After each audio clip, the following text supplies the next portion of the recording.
Depuis 2022, nous avons engagé une recherche sur la contribution du dispositif OFS-BRS au logement abordable qui s'appelle Cobra. Et donc nous travaillons à décortiquer le mécanisme pour comprendre effectivement quel est son effet et de quelle manière il produit du logement abordable. Donc qui achète en BRS? Ce sont plutôt des ménages jeunes en général, plus de 50%, voire même 58% d'après les premiers chiffres, ont moins de 40 ans. La moyenne d'âge est de 35 ans.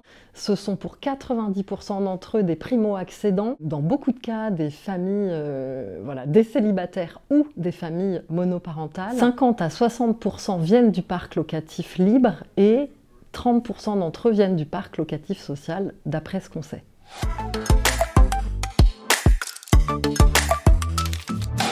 J'avais un petit salaire, moi je gagnais 1 800 € par mois pour être direct. Je travaillais dans une petite association et pour me loger, j'ai commencé à regarder pour louer. Puis là j'ai une copine qui m'a dit « mais pourquoi t'achètes pas c'est sûr que tu peux acheter ». Donc j'ai commencé à regarder et puis après j'ai commencé à essayer de comprendre ce que c'était qu'un BRS.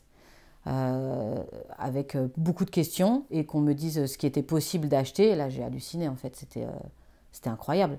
C'est intéressant de constater que beaucoup de ces ménages, finalement, occupent des fonctions qu'on appellerait clés ou supports, des fonctions essentielles, finalement, qui sont parfois ou souvent pas forcément les plus rémunérées. Ce qu'on peut dire d'ailleurs sur leurs revenus, par ailleurs, c'est que effectivement les ménages qui accèdent en BRS sont contraints d'avoir des revenus sous les plafonds PSLA, mais ce qui permet finalement pour beaucoup d'entre eux le déclenchement de l'accès à l'emprunt, ce sont des aides publiques, notamment le PTZ et les prêts Action Logement, et ça concerne 50% des enquêtés qu'on a pu étudier.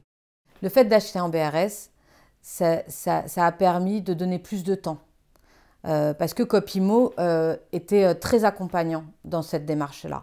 Très tôt, ils nous ont dit « prenez votre temps, avec les banques, on vous attend ». J'avais un petit salaire, mais je pouvais acheter, et ma situation faisait qu'il n'y avait pas de problème. J'avais un apport important parce que mes parents m'aidaient.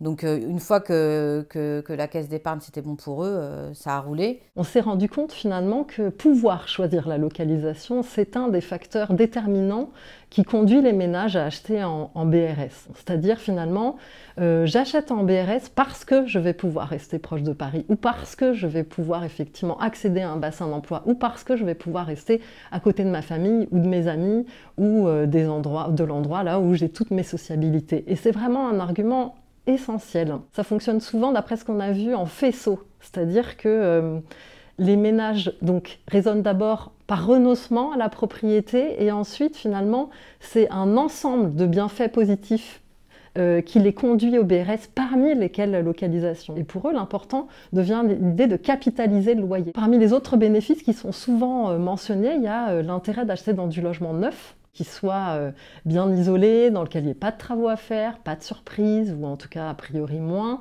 peut aussi conduire selon eux à avoir des charges d'entretien moins lourdes. La COP foncière, c'est devenu un interlocuteur un peu régulier. Il nous aide par exemple dans notre dialogue avec la mairie pour faire réduire nos impôts fonciers. Ce qui est intéressant justement, c'est le fait de se dire que les propriétaires et le promoteur, il y a eu une instauration de dialogue un peu différent. Moi, en tout cas, j'ai senti que là, il y avait une envie d'avoir des propriétaires un peu différents et des propriétaires investis sur la question du logement. Alors, on a repéré en effet plusieurs freins. La question de la revente en est une. Ce sont des ménages jeunes qui envisagent l'achat en BRS comme une première pierre dans un parcours d'ascension. Donc pour eux, revendre, c'est vraiment une question essentielle. C'est aussi la question de la transmission.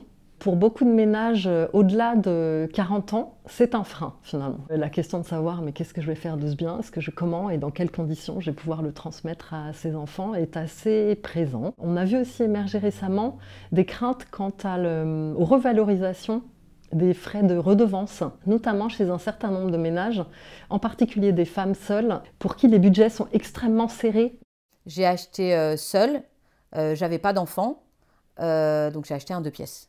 Ce qui est génial, j'avais un jardin, j'adore mon appart, j'en ai fait quelque chose de chouette. Depuis j'ai eu un premier enfant, j'ai réussi à m'installer une petite alcôve dans le salon parce que l'appart était grand. Et puis le hasard a fait aussi, parce que c'est une copropriété sympa, qu'une voisine, elle a un grand 3 pièces dans le bâtiment d'en face. en duplex qu'elle avait acheté aussi seule. Et donc, en fait, elle m'a appelée en me disant « J'aimerais racheter un 2 pièces et que quelqu'un rachète mon 3 pièces. » Non, mais là, c'était l'aubaine d'enfer, quoi. On croise les doigts pour que ça fonctionne parce que ce serait génial de pouvoir rester dans cette résidence et de pouvoir avoir des logements qui s'adaptent totalement à notre situation familiale, à notre situation financière.